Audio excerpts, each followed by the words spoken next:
बिस्मिल्लाहिर्रहमानिर्रहीम। इंडिया के अंदर एक अफसोसनाक वाक़या पेश आया कि हज या उम्रे से वापस आने वाले उनसे मंदिर में मंदिर के सामने सिजदा करवाया गया ज़बरदस्ती। आप ये देखें और फिर बात करते हैं।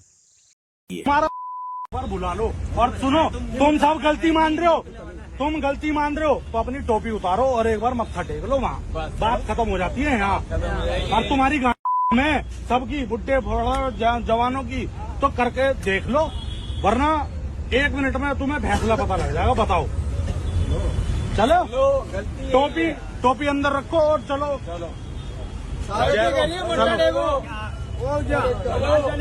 शंकर भगवान की जय। भाई है हमारे बहुत मेहनती है भाई। चलो जल्दी आओ, कोई दिक्कत नहीं होनी चाहिए। जिन्होंने सुनो,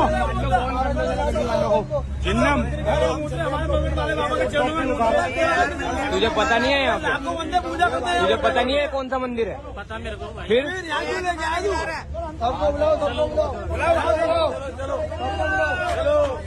जय श्री राम। टोपी उतार के यही उतारनी है। कमाल है तेरे, कमाल है, कमाल है। बड़ी बात कही तूने। चल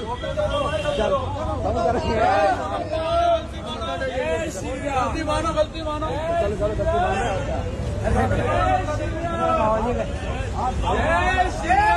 जय श्री राम। जय श्री राम। जय श्री राम।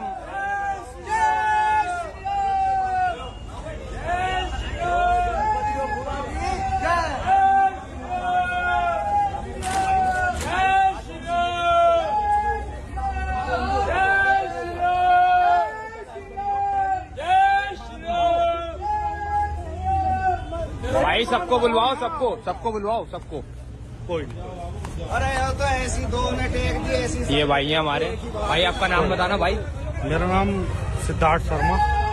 भाई ने देखा है कि यहाँ पे ये वॉशरूम कर रहे थे। ये हमारा श्री पहचान मंदिर है, श्री बरखन हनुमान बाबा का मंदिर।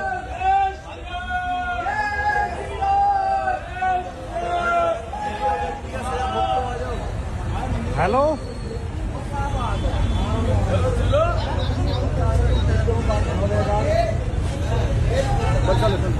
चलो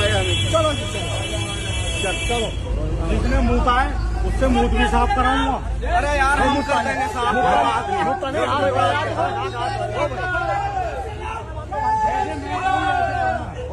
भाई अगर छूने मत देना मंदिर मत छूने देना, दूर से। हाँ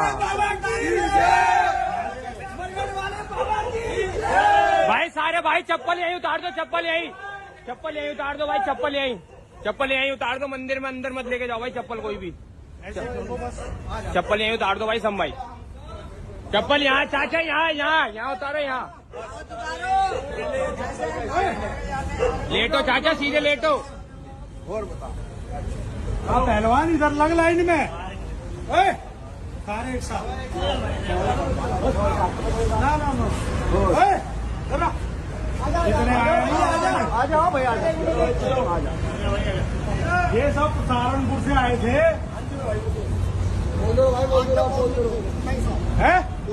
सहारनपुर से आए थे, ये किसी उसमें आए थे विवाद में। इन्होंने यहाँ टॉयलेट किया।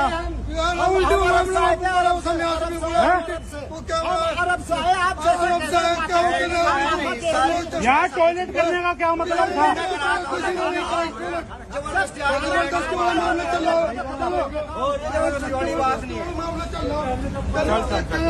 मेरे मुसलमान भाइयों से मैं उसके लिए माफी मांगता हूँ, और जिन भी मुसलमान भाइयों को मेरे तरफ से ठेस पहुंची हो। आज दिल्ली के अंदर सहारनपुर के कुछ लोग थे, उमरा पे गए थे, उमरा से वापस आ रहे थे, तो वो टेम्पू ट्रैवलर गाड़ी में थे। उनको खाना था या कोई हाजत थी, जो भी था। ड्राइवर ने गाड़ी को रोक दिया। वहां पर कुछ हिंदूवादी संगठन के लोग थे और वहां पर कोई मंदिर था, उसका नाम क्या था मैं आपको बता रहा हूं। नहीं, वो हनुमान मंदिर तो था, लेकिन उस मंदिर के बाहर जो एक कुत्ता था उसका नाम सिद्धार्थ शर्मा था। वो कुत्ता अपने कुछ कुत्तों की फौज लेकर के आया और कहा कि तुम्हारी हिम्मत कैसे हुई यहां रुकने की, यहां खाना खाने की, जबकि मंदिर वहां से बहुत दूर था। और वहां पर उसने उन लोगों की टोपी उतरवा करके जबरदस्ती मंदिर में ले जाकर के माथे टिकवाए। ये मैं अभी की खबर बता रहा हूं। लेकिन मैं उन सहारनपुर के उन हाजियों से कहना चाहता हूं, आप जिस दर से आए हैं वो दर, वो काबा जब तक इस दुनिया में बाकी है, जब तक ये दुनिया बाकी है, दुनिया में सबसे पहला अल्लाह का जो घर वो काबतुल्लाह, जब तक काबा है दुनिया बाकी है। और उसी काबा से हट करके जो घर है जहां मेरे आका ने आंखें खोली है, जब तक मेरे आका का दीन इस दुनिया में बाकी है, उसके नाम लेवा बाकी है, जब तक ये दुनिया कायम है, हम हैं तो तुम हो, हम नहीं होंगे तो तुम भी नहीं होगे इंशाअल्लाह। इन लोगों ने कमजोर दाढ़ी वाले बुजुर्गों को देख करके जबरदस्ती कहा चल, गालियां दे करके वहां पे माथा टिकवाए। अबे तुम कौन से धर्म के हो? मैं तो नहीं जानता कि तुम्हारा धर्म ये बात तुम्हें सिखाता है, तुम नहीं जानते। मैं उन बुजुर्गों से कहना चाहूंगा, उम्रा करके आने वाले उन हाजियों से कहना चाहूंगा, बिलाल हबशी को कुफारे मक्का ने रेतीली सरजमीन पर लिटाया, सीने पे चट्टान रखी और मारते रहे और कहा कि कह दो अल्लाह एक नहीं है। बिलाल हबशी ने कहा कुल हुवल्लाहु अहद। तुम कैसे डर गए इन कुत्तों से? अरे शहीद हो जाते, जो तुम्हारा मर्तबा वो हमारा मर्तबा नहीं होता। तुम्हारी आल औलाद शहीद की औलाद कहलाती, लेकिन किस तरीके से जाकर के उन पत्थर का सजदा कर लिया आपने, और चंद कुत्तों के भौंकने से। और ये कुत्ते हमेशा झुंड में कमजोरों पर झपटते हैं। इनकी मां ने अगर इनको दूध पिलाया है तो तुम बोलो शौकत को कहां आना है। अगर देखता हूं तुम्हारे अंदर हिम्मत है तो सजदे की बात नहीं, तुम मुझसे एक बार कुछ भी बुलवा के देख लो, तुम्हारी हिम्मत नहीं है। लेकिन ये नालायक, नामुराद, हमारे देश के दुश्मन, ये आतंकवादी आए दिन यही सब करते रहते। एक कोई गाजियाबाद का इंकी पिंकी चिंकी क्या है चौधरी बोल के, नाम भी इन लोगों का मुखन्नस वाला है, मुअन्नस वाला है। एक गाजियाबाद का कौन सरस्वती है, क्या है, सारे नाम स्त्रीलिंग वाले हैं। और बहुत बड़े पुरुष बनते हैं, चार तो इधर सिपाही, चार तो इधर सिपाही, उनके बीच में बोलता है। हिम्मत है तो मैदान में आकर के बोल, देखते हैं तुम्हारे अंदर कितनी हिम्मत है। लेकिन हम संवैधानिक लोग हैं, संविधान पर यकीन रखते हैं, हम अपनी लड़ाई संवैधानिक तरीके से लड़ते हैं। आज क्या वजह है आप बताओ मुझे?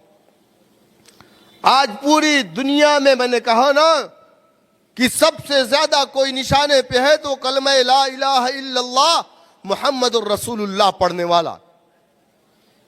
12/42 का एरिया जिसे हम गाजा पट्टी के नाम से जानते, फलस्तीन के अंदर कितना एरिया है?